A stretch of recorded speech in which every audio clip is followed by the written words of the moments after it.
I've Been to the Mountaintop by Dr. Martin Luther King, Jr. April 3rd, 1968. Mason Temple, Memphis, Tennessee. Something is happening in Memphis. Something is happening in our world. And you know, if I were standing at the beginning of time, with the possibility of taking a kind of general and panoramic view of the whole of human history up to now, and the Almighty said to me, "Martin Luther King, which age would you like to live in?" I would take my mental flight by Egypt, and I would watch God's children in their magnificent trek from the dark dungeons of Egypt, through, or rather across the Red Sea, through the wilderness, on toward the Promised Land. Strangely enough, I would turn to the Almighty and say, "If you allow me to live just a few years in the second half of the 20th century, I will be happy." Something is happening in our world.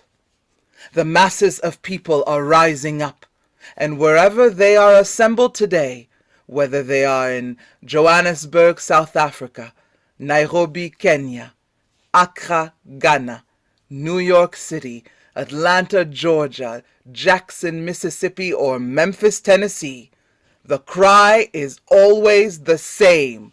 We want to be free. And another reason that I'm happy to live in this period is that we have been forced to a point where we are going to have to grapple with the problems that men have been trying to grapple with through history, but the demands didn't force them to do it. Survival demands that we grapple with them. Men, for years now, have been talking about war and peace, but now, no longer can they just talk about it. It is no longer a choice between violence and non-violence in this world. It's non-violence or non-existence. That is where we are today. Like anybody, I would like to live a long life. Longevity has its place, but I'm not concerned about that now. I just want to do God's will. And He's allowed me to go up to the mountain, and I've looked over and I've seen the Promised Land. I may not get there with you, but I want you to know tonight that we, as a people, will get to the Promised Land. And so I'm happy tonight. I'm not worried about anything. I'm not fearing any man. Mine eyes have seen the glory of the coming of the Lord. The Black Family Pledge by Maya Angelou. Because we have forgotten our ancestors, our children no longer give us honor. Because we have lost the path our ancestors clear, kneeling in perilous undergrowth, our children cannot find their way. Because we have banished the God of our ancestors, our children cannot pray. Because the long wails of our ancestors have faded beyond our hearing, our children cannot hear us crying. Because we have abandoned our wisdom of mothering and fathering, our befuddled children give birth to children they neither want nor understand. Because we have forgotten how to love, the adversary is within our gates, and hold us up to the mirror of the world shouting, "Regard the loveless." Therefore we pledge to bind ourselves again to one another, to embrace our lowliest, to keep company with our loneliest, to educate our illiterate, to feed our starving, to clothe our ragged, to do all good things, knowing that we are more than keepers of our brothers and sisters. We are our brothers and sisters. In honor of those who toiled and implored God with golden tongues, and in gratitude to the same God who brought us out of hopeless desolation, we make this pledge. Ego Tripping, There May Be a Reason Why, by Nikki Giovanni. I was born in the Congo. I walked to the Fertile Crescent and built the Sphinx. I designed a pyramid so tough that a star that only grows every 100 years falls into the center, giving divine, perfect light. I am bad. I sat on the throne drinking nectar with Allah. I got hot and sent an ice age to Europe to cool my thirst. My oldest daughter is Nefertiti. The tears from my birth pains created the Nile. I am a beautiful woman. I gazed on the forest and burned out the Sahara Desert with a packet of goat's meat and a change of clothes. I crossed it in 2 hours. I am a gazelle, so swift, you can't catch me. For a birthday present, when he was 3, I gave my son Hannibal an elephant. He gave me Rome for Mother's Day. My strength flows ever on. My son Noah built New Ark, and I stood proudly at the helm as we sailed on a soft summer day. I turned myself into myself and was Jesus. Men intoned my loving name. All praises, all praises. I am the one who would save. I sewed diamonds in my backyard. My bowels deliver uranium. The filings from my fingernails are semi-precious jewels. On a trip north, I caught a cold and blew my nose, giving oil to the Arab world. I am so hip, even my errors are correct. I sailed west to reach east and had to round off the earth as I went.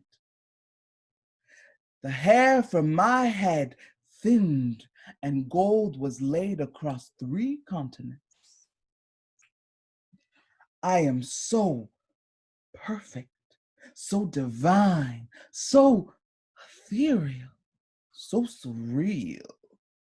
I cannot be comprehended except by my permission. I mean, I can fly like a bird in the sky.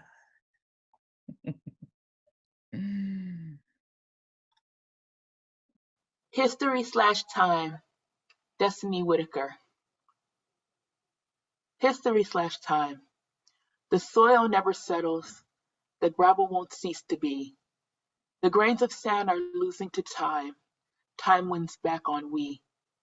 The dirt stains my fingernails, I begin to heave. I skip through the meadows, we hang from the trees. They said a change was coming, but only inflation stands. Maybe one day soon, that damn railroad will run again. Alternate Names for Black Boys by Danez Smith. 1. Smoke above the burning bush. 2. Arch nemesis of summer night. 3. First son of soil. 4. Coal awaiting spark and wind. 5. Guilty until proven dead. 6. Oil-heavy starlight. 7. Monster until proven ghost. 8. Gone. 9. Phoenix who forgets to unash. 10. Going, going, gone. 11. Gods of shovels and black veils. 12. What once passed for kindling. 13. Fireworks at dawn. 14. Brilliant shadow-hued chorale. 15.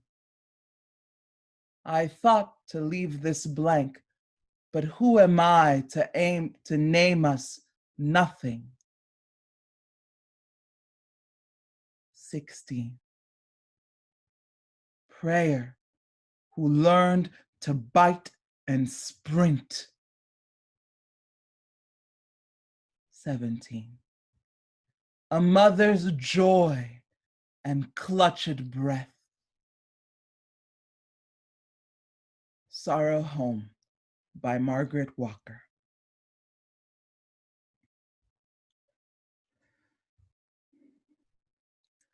My roots are deep in Southern life, deeper than John Brown or Nat Turner or Robert Lee. I was sired and weaned in a tropic world. The palm tree and banana leaf, mango and coconut, breadfruit and rubber trees know me. Warm skies and Gulf blue streams are in my blood. I belong with the smell of fresh pine, with the trail of coon and the spring growth of wild onion. I am no hothouse bulb to be reared in steam-heated flats with the music of L and Subway in my ears, walled in by steel and wood and brick, far from the sky. I want the cotton fields, tobacco and the cane. I want to walk along with sacks of seed to drop in fallow ground. Restless music is in my heart, and I am eager to be gone. Oh, Southland, sorrow home, melody beating in my bone and blood. How long will the clan of hate, the hounds, and the chain gangs keep me from my own? On Being Brought from Africa to America by Phyllis Wheatley. 'Twas mercy brought me from my pagan land, taught my benighted soul to understand that there's a God, that there's a Savior too. Once I redemption neither sought nor knew. Some view our sable race with scornful eye. Their color is a diabolic dye. Remember, Christians, Negroes, black as Cain, may be refined and join the angelic train.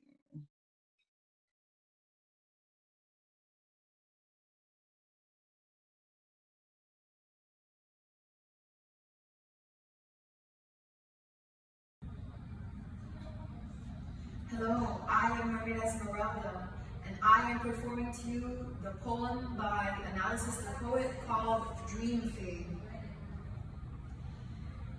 So everyone was on a rainbow high, caught up in the swirl of all the colors that were to unfurl evenly, dreamily, promising you and me that society would be as it should be, that we could all be together on life's playground, and that everyone would play real nice.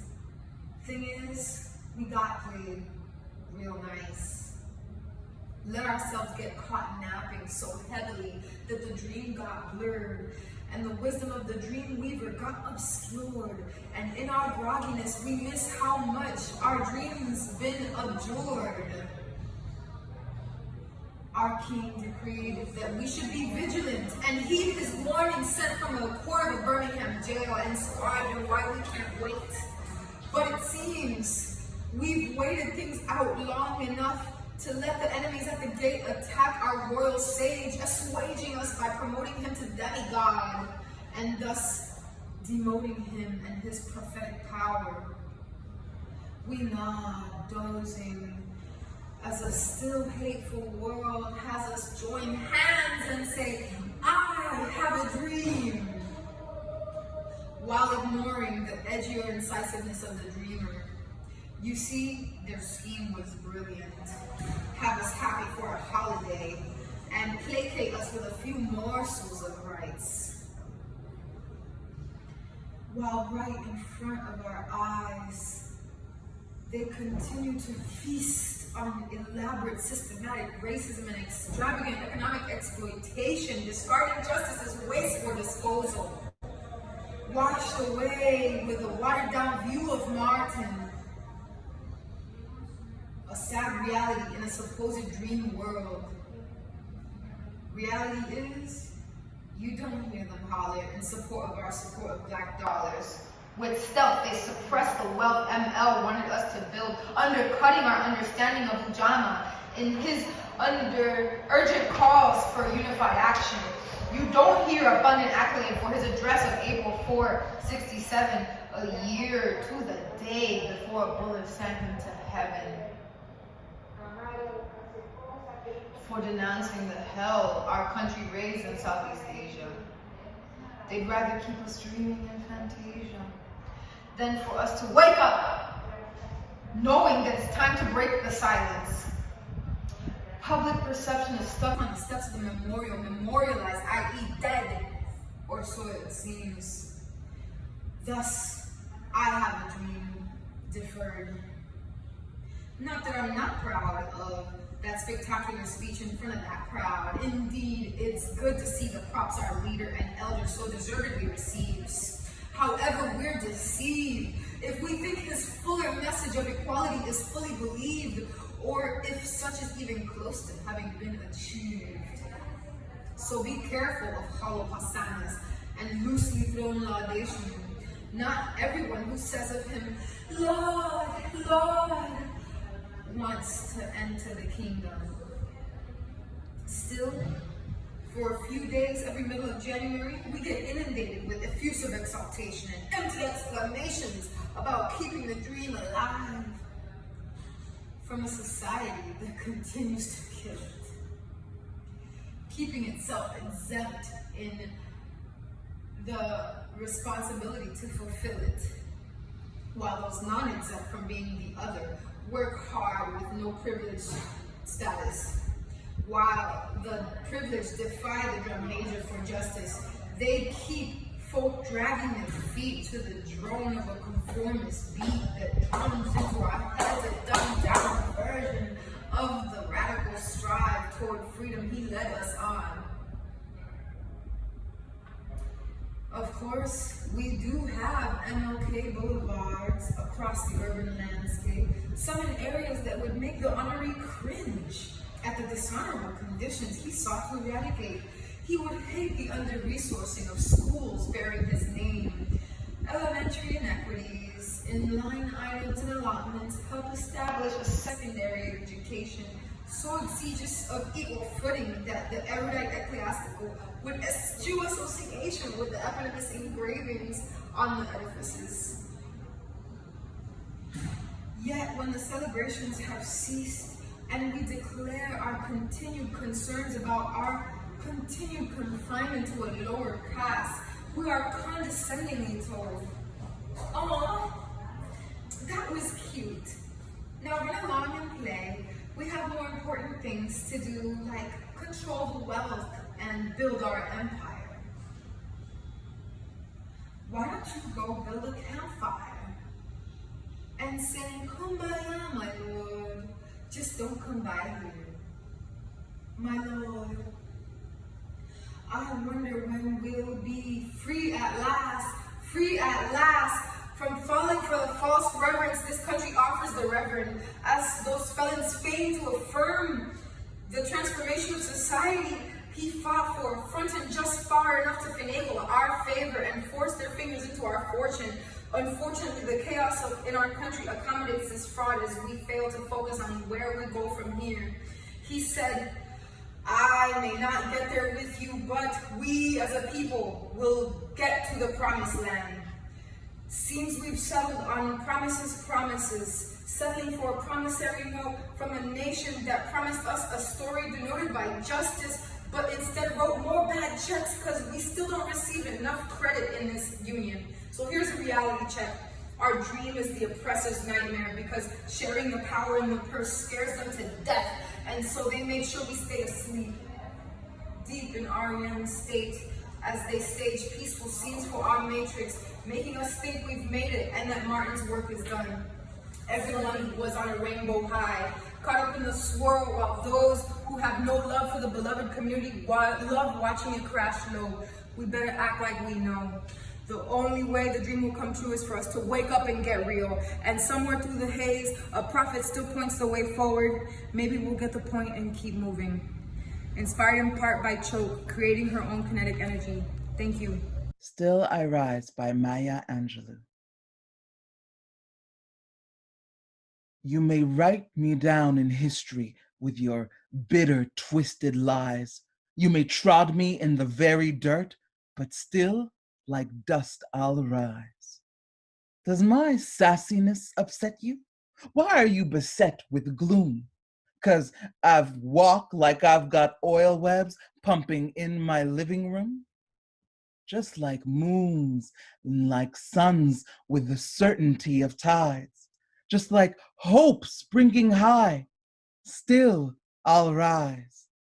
Did you want to see me broken, bowed head and lowered eyes, shoulders fallen like teardrops, weakened by my soulful cries?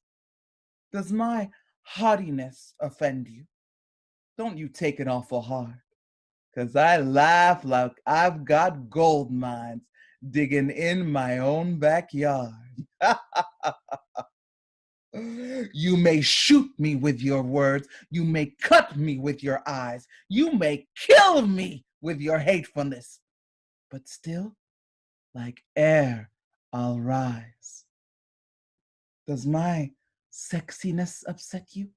Does it come as a surprise that I dance like I've got diamonds at the meeting of my thighs?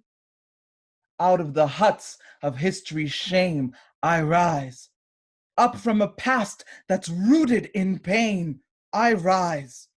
I'm a black ocean, leaping and wide, welling and swelling, I bear in the tide. Leaving behind nights of terror and fear, I rise. Into a daybreak that's wondrously clear, I rise. Bringing the gifts that my ancestors gave, I am the dream and the hope of the slave. I rise, I rise, I rise!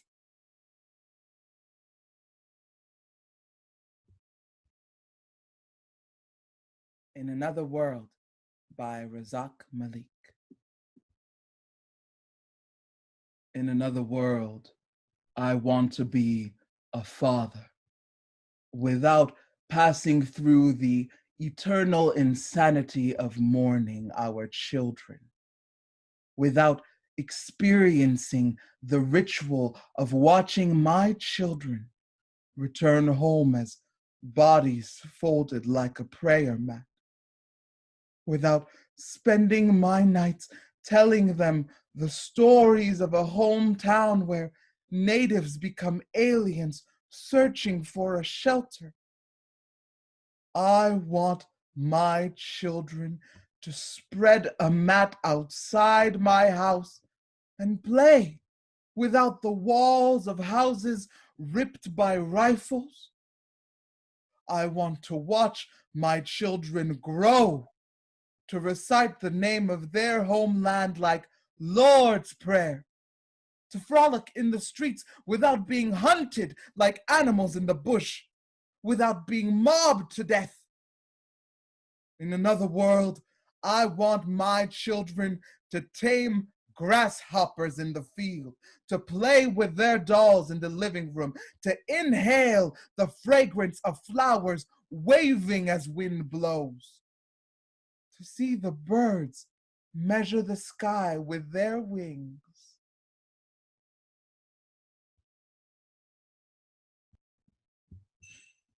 Rwanda, Where Tears Have No Powers, by Haki R. Madubuti.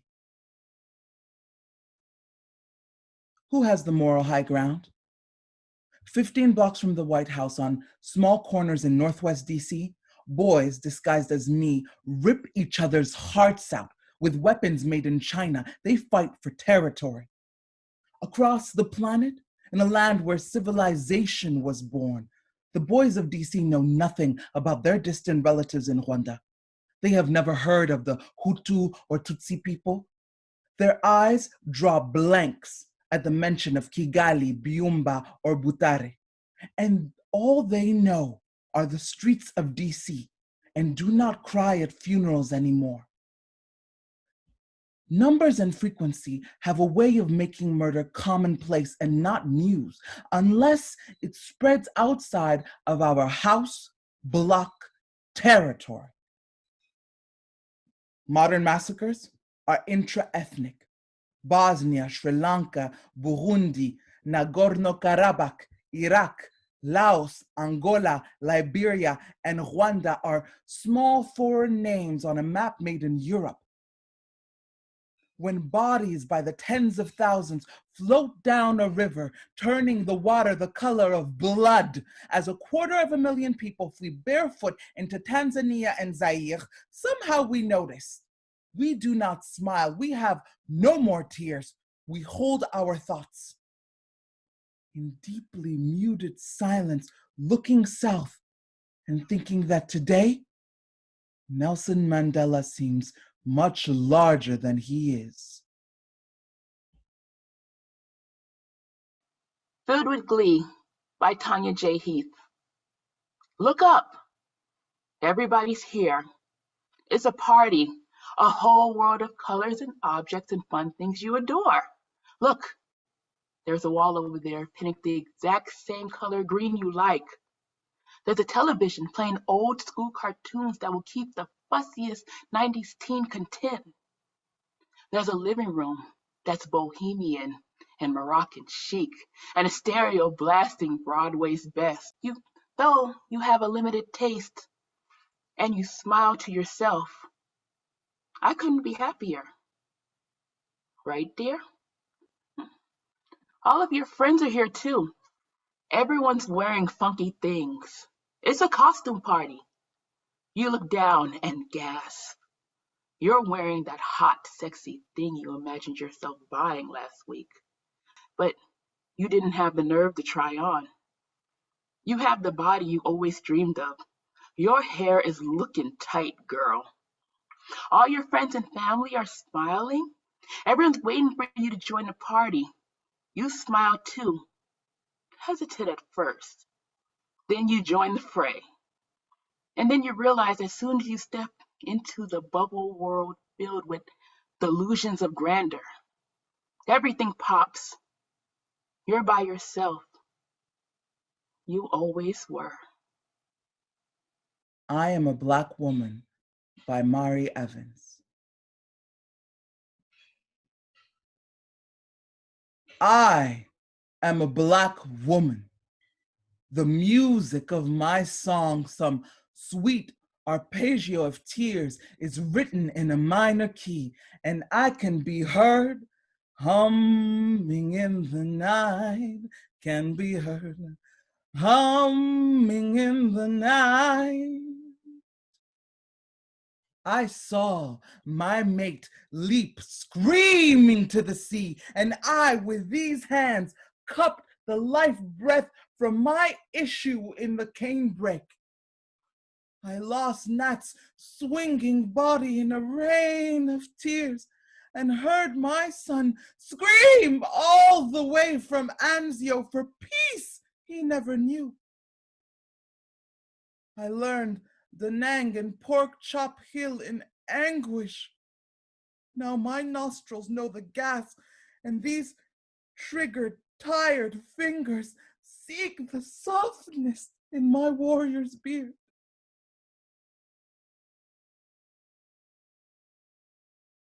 I am a Black woman, tall as a cypress, strong beyond all definition, still defying place and time and circumstance, assailed, impervious, indestructible. Look on me and be renewed.